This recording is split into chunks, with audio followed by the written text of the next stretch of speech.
UC Berkeley holds a unique place in American life. It sits just across the bay from San Francisco, and since the free speech movement of the 1960s, it has been closely associated with counterculture. There's a time when the operation of the machine becomes so odious, makes you so sick at heart that you can't take part. You can't even passively take part. And you've got to put your bodies upon the gears and upon the wheels, upon the levers, upon all the apparatus, and you've got to make it stop. And you've got to indicate... But UC Berkeley, or Berkeley, as it was briefly called, is more than student activism. It has also produced numerous Nobel Prize winners, scientists, poets, and what have you.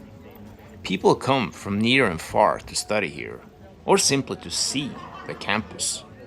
And if you've ever been to the campus, you probably noticed the gate. Thousands of students pass through it every day, and it has been the backdrop for countless graduation pictures. This special gate, with its green arch, even inspired one of the Beat poet Allen Ginsberg's works. Sather Gate illumination. Why do I deny manna to another? Because I deny it to myself. But not everyone who stops to pose in front of the gate is as observant as Ginsberg. Many don't notice the text picked out in capital letters. But if you go there, and if you do pay attention, you'll see it. Sather Gate. And once you notice that name, you start seeing it everywhere. Because it is everywhere. There is Sather Road, a library bearing the name, the Peder Sather Center, and of course... This is the Sather Tower, named for Peder Sather, the one non-American co-founder of the great University of California, Berkeley, and he's from Norway. That was Robert Strand, a professor at UC Berkeley. As he pointed out, Sather was from Norway, and he played an important role in making Berkeley what it is today. You'll hear more from Professor Strand later in this episode, which is about Peder Sather, the man who had nothing, then got everything, and wanted everyone else to have a bit of what he had gained.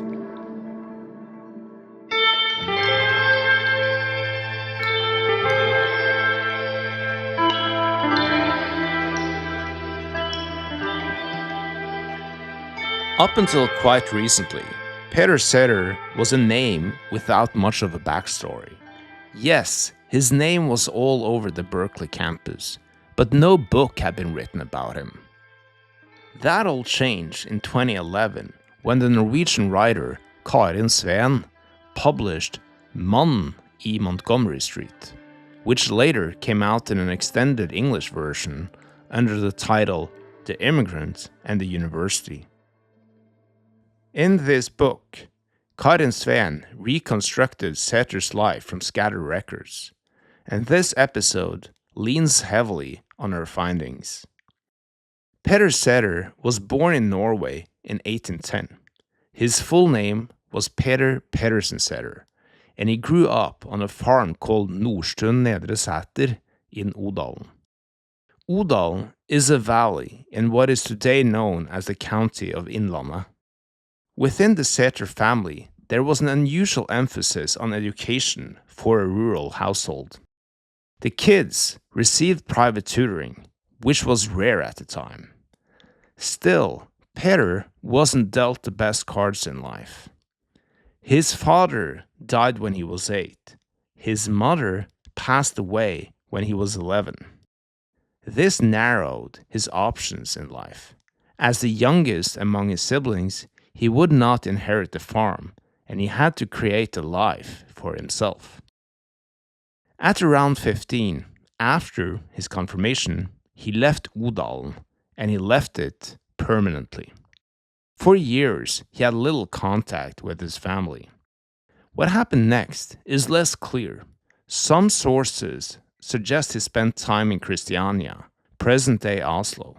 Other sources indicate he was a trainee in a bank in Trondheim. Trondheim was the center of Norway's financial infrastructure at the time, and the national bank was located here.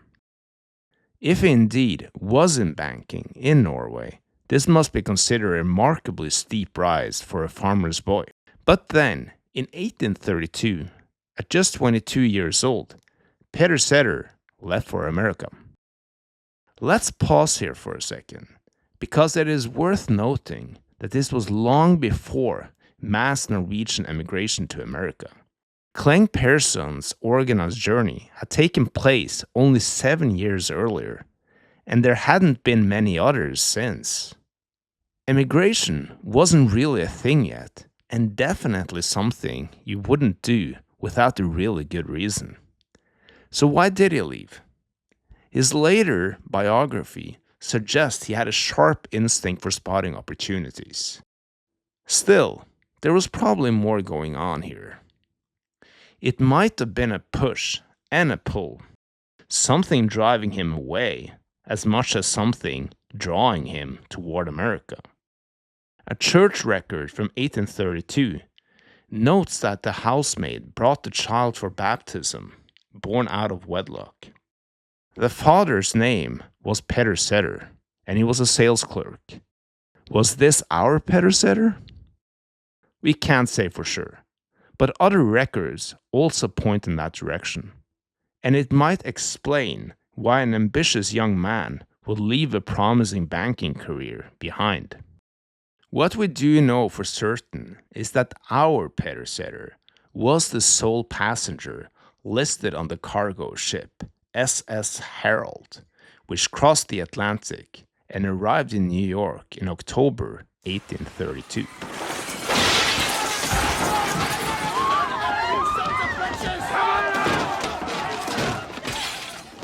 When the ship arrived in New York City, the timing hardly couldn't have been worse. The city was in the grip of a cholera epidemic. The epidemic didn't just lead to sickness and death, it also triggered social unrest and violence. All the stores are closing on 8th Avenue from fear of the mob in 17th Street. But Sather seemingly steered clear of it, and he stepped straight into his moment. America meant starting over, and he did what immigrants do. He took the work he could get.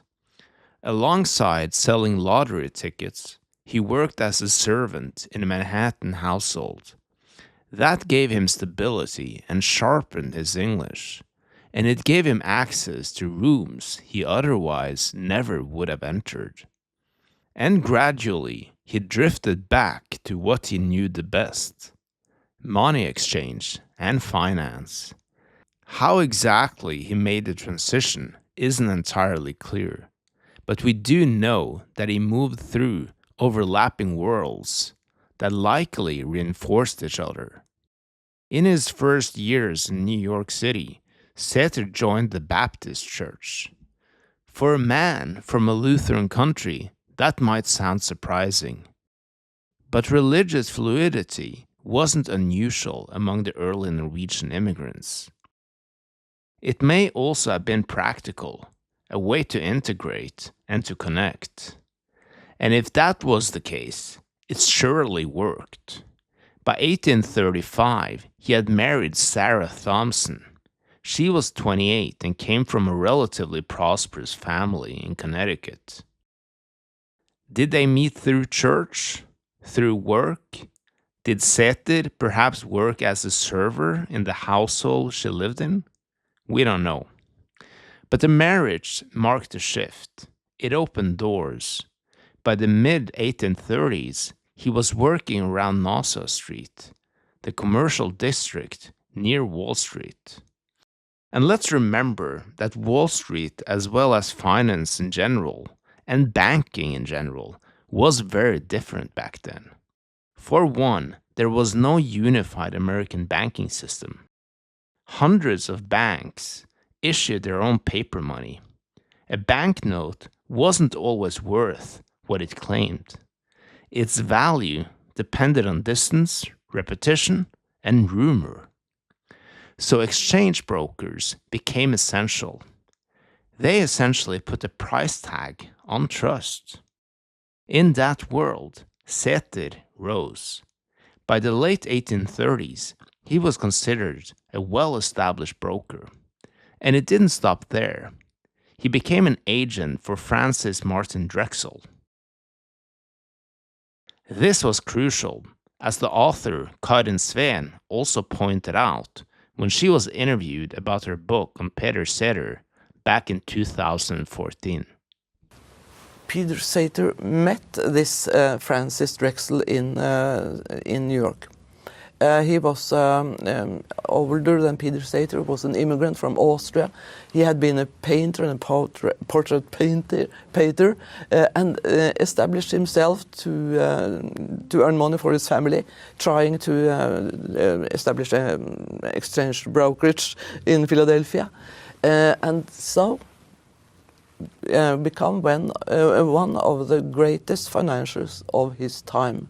With the support of Drexel, Sather became a respected figure in New York City, and he also enjoyed a growing Norwegian community around him in Brooklyn, which was pretty rural back then. But success didn't shield him from loss. In 1837, his young nephew, Peder Olsen Dysterud, traveling west in search of opportunity, fell ill and died among strangers. Later, he also lost his sister, Anna. Illness struck also his own children. One daughter lived with a severe spinal condition.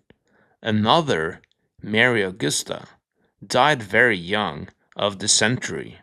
And then, while his business expanded and his family grew again, his own body began to fail. He had night sweats and fever, and a cough that wouldn't quit.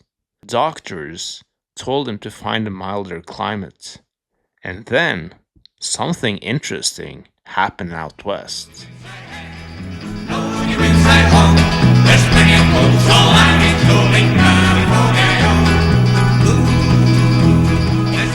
Yes, all of a sudden, there was plenty of gold in California.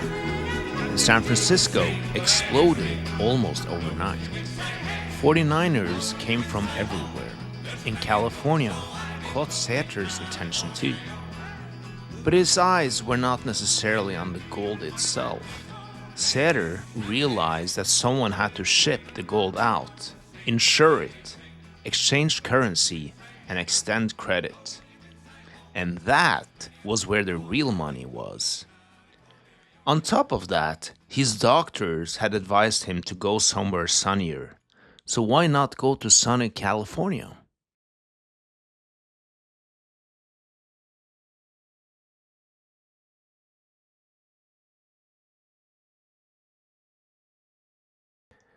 But pleasant weather did not translate into an easy journey.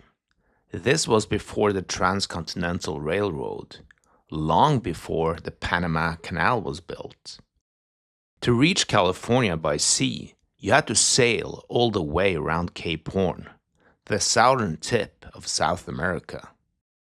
That meant months at sea, storms, and disease. Instead of going himself, Sather made a calculated move. He offered to pay the passage for a young iron founder in New York, hoping he would scout opportunities in California. And he did. He sailed to San Francisco, all the way around Cape Horn, in March 1849.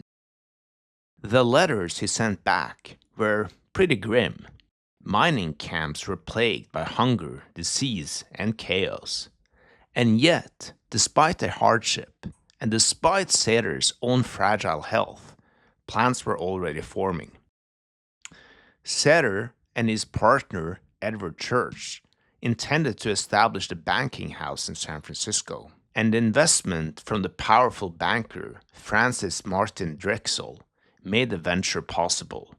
Here is Karin Sveen again. During the gold rush, Francis Drexel offered Peder Sather money for establishing a bank here in San Francisco, Washington Street, which they did. Without the support from Francis Drexel, Peder Sather couldn't have established a bank on his own here.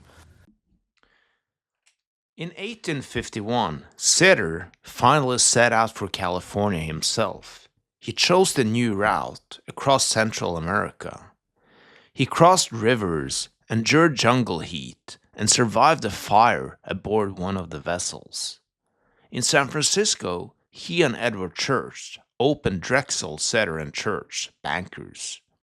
Their small office stood near the waterfront, strategically placed to serve the miners coming downriver.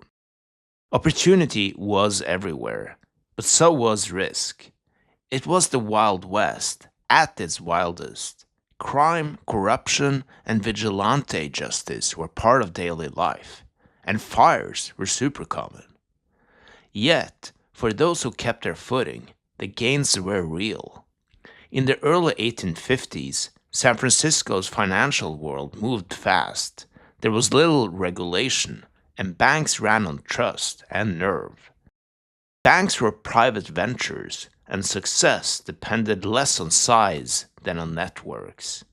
One competitor that really seized the moment was Wells Fargo. Henry Wells and William Fargo built their advantage through express services. They moved mail, passengers, gold, and parcel across mountains and deserts with remarkable speed and reliability. At a time where communication between California and the rest of the country was slow, controlling transportation meant controlling information and money. It made them the most visible financial force in the city. Drexel, Sather, and Church chose a different strategy. They were more conventional. Rather than competing in transport, they positioned themselves as a disciplined, well-connected financial house. Church managed daily operations in San Francisco, whereas Peder Sather played a central role in shaping the identity of the bank. He selected employees and cultivated social and political connections in San Francisco. The bank was successful, and it didn't just survive the boom, but also the bust that came afterwards. As the years passed by, it became clear to Sather that San Francisco was no temporary stop. He bought land and built a house on Rincon Hill. His wife Sarah and their children joined him later. About the same time, he began to emerge as a civic figure. He weighed in on many of the questions shaping California's future. He was a supporter of women's equal rights when it comes to education. He was a liberal man. A kind of social democrat. When I read about Peder Sather, I think he must have been the first social democrat ever coming to the big world from Norway. So, but another thing, he was a member of the board of trustees of the College of California, the forerunner to the university. In 1867, he sent a petition to the legislation in Sacramento, asking them to increase the taxes to make schooling for all the children of California possible. To suggest to increase the taxes was really, really very radical back then. So it says much about Peder Sather's commitments to establish the young state of California when it comes to public education. As Sven touches on here, Sather didn't just believe in distribution of wealth. He also believed in education, and you might say, education for the many. It was actually kind of a through line in many of the civic projects he cared about, and it probably came from the fact that he never received any formal schooling himself. Yet, we shouldn't kid ourselves into thinking it was somewhat logical that a self-made man like Sather would give away money and time for such a cause. Because most self-made men don't. Not now, not then. And we definitely shouldn't pretend it was somewhat inevitable that something like UC Berkeley would rise out of the California dust. Today, the San Francisco Bay Area is almost synonymous with higher learning. Education is part of the region's identity. You have Berkeley, but also Stanford, and many other great learning institutions. But let's rewind 150 years, and California was something very different. It was almost solely a place to mine and make money, not a place to build culture and education. But Sather, and a lot of other people, flipped the script. First, he agreed to serve as a trustee at a time when the project was fragile. Second, he backed the idea of a public university, not a sectarian college, not a private academy for a few, but a state institution. Thirdly, he supported it financially. The records are patchy, but multiple sources suggest he donated land and fund to the early campus in Berkeley. And this brings me back to Robert Strand, also known as Mr. Nordic, the UC Berkeley professor you heard at the beginning of this episode. He believes Sather's contribution is still a part of the UC Berkeley DNA. UC Berkeley is a very special institution because it is so exceptional and it is so ordinary. UC Berkeley is so exceptional for all the Nobel laureates that it produces. It's exceptional for all of its groundbreaking discoveries, from elements on the periodic table that include berkelium to modern day developments like CRISPR and so many discoveries that have fueled Silicon Valley. There would be no Silicon Valley as we know it without the University of California, Berkeley. So UC Berkeley is exceptional for all of these reasons.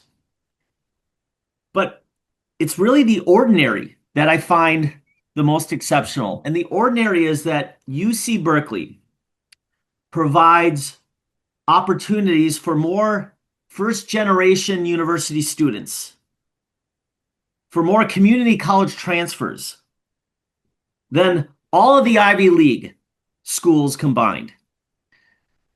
And that connects directly, that fact of UC Berkeley educating the many people, the many rank and file regular Americans like yours truly. UC Berkeley is an American dream factory. And that ties directly with Peder Sather and Sather's commitment and belief in universal access to education. That is what UC Berkeley represents. At the Berkeley campus today, there aren't only several landmarks bearing Sather's name, there is also something called the Peder Sather Center. In 2012, 8 Norwegian universities joined together with UC Berkeley to establish the Peder Sather Center for Advanced Studies. The Norwegian professor Liv Duesund led the effort. The primary mission with the Peder Sather Center is to strengthen ongoing research collaboration and foster development of new collaboration between University of California, Berkeley, and the 8 partners in universities in Norway. And the Peder Sather Center's funding enable UC Berkeley faculty to conduct exploratory cutting-edge research in tandem with leading researchers in Norway. The Peder Sather Center serves as the administrative hub for these partners, using financial resources to support activities as workshops, conferences, virtual intellectual exchanges, research activities such as data collection and analysis. It has resulted in several hundred publications. Before we close, we have to return to the private life behind the public name of Peder Sather, because it wasn't always easy, and the later years for Peder and his wife Sarah were particularly heavy. Their daughter, Mary Emma, struggled with severe mental illness and was eventually institutionalized. Their son, Peder Jr., died young. In 1881, while traveling in New York, Sarah also fell ill with pneumonia and died at the Fifth Avenue Hotel. Sather brought her coffin back across the continent to California. On that journey, at his side was Jane Crum, a longtime family friend. Less than a year later, Jane and Peder were married. It raised eyebrows, but Jane would become the companion in his final years. By 1886, Sather's own health began to fail. He spent his last month largely confined to bed and died that December at the age of 76. He was buried beside Sarah and two of their kids. But the story didn't end there. It was Jane Crum who later gave the university its physical markers, the Sather Gate and the Sather Tower, the stone and iron that made his name visible, to the delight of many, including Robert Strand. Sather Tower has a bright light on the top of it that shines at night. And the motto of UC Berkeley is Fiat Lux, let there be light. Knowledge is light, let there be light. And for me personally, and I'm one of many people, that is the Peder Sather Tower on the University of California, Berkeley campus. That is my landmark. When I fly into the Bay Area and I'm coming home, I always look for that light. And I know exactly where I am. Whenever I'm over in San Francisco Bay and I'm visiting the residents of the Norwegian consulate, I get out on that terrace and I look to find where the light is. That's from the Peder Sather Tower, and I'm not alone there. That light that is on the Peder Sather Tower, that is UC Berkeley.